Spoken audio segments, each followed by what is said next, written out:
पुढे जे दोन वयस्कर ज्येष्ठ नागरिक दिसतात त्याच्यामध्ये जे ब्लू कलरचा टी शर्ट घातलेले जे ज्येष्ठ नागरिक आहेत ते ताडेसाहेब आहेत, जे अपघात प्रमुख होते PMTमध्ये.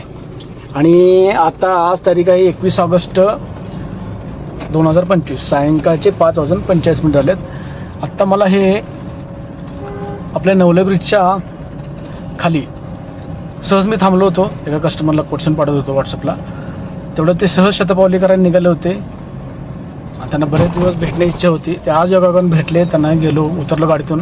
त्यांनी ओळखलं नाही वयाच्या मनाने, त्यांना नाव सांगितलं तर ओळखलं. आणि त्यानंतर जाऊन त्यांचे पाया पडलो.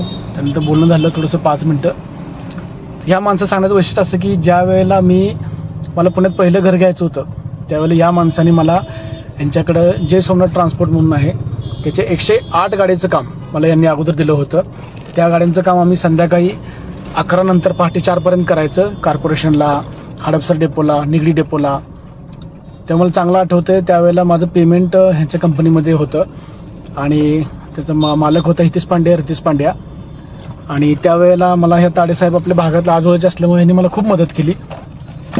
आणि त्यावेळेला त्यांनी त्यांनी म्हणा किंवा मित्रांनी म्हणा फ्लॅट घ्यायच्या वेळेला म्हटलं ते तुझी रक्कम जी आहे त्यातून वजा कर आणि तू धाडस करून फ्लॅट घे.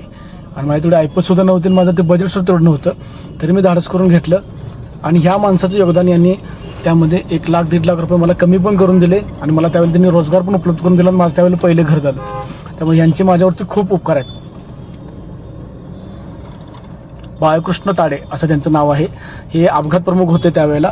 त्यामुळे यांना भरपूर भरपूर माणूस. अजूनसुद्धा या माणसाचं वय 75 वर्ष आहे, परंतु बुद्धी जबरदस्त चालते.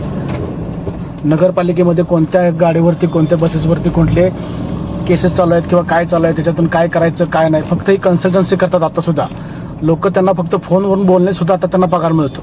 म्हणजे बघा, माणूस वयस्कर होतो पण त्याची बुद्धी वयस्कर कधी होत नाही, लक्षात ठेवा. अशी लोक ही मला त्या वेळेला भेटत गेली आणि मी आज इथपर्यंत पोहोचलेलो आहे. आज माझं म्हणजे नशीब चांगलं म्हणावं की ह्या व्यक्तीला मी घरी बघायला जाणार होतो त्यांच्या सिंहगड रोडला मुलाच्या घरी, पण माझं जाणं झालं नाही. आणि आज नशीब बघा, मी सहज थांबलो होतो आणि ते सहज शतपावली करून निघाले होते. मी जसं त्यांना पाहिले गाडी पुढे घेतली, आवाज दिला, त्यांनी ओळखलं नाही, गाडीतून उतरलो आणि मग त्यांच्याशी हितगुज साधली. तेव्हा मला पण जरा बरं वाटलं, म्हणून आज मी व्हिडिओ केला आहे. धन्यवाद.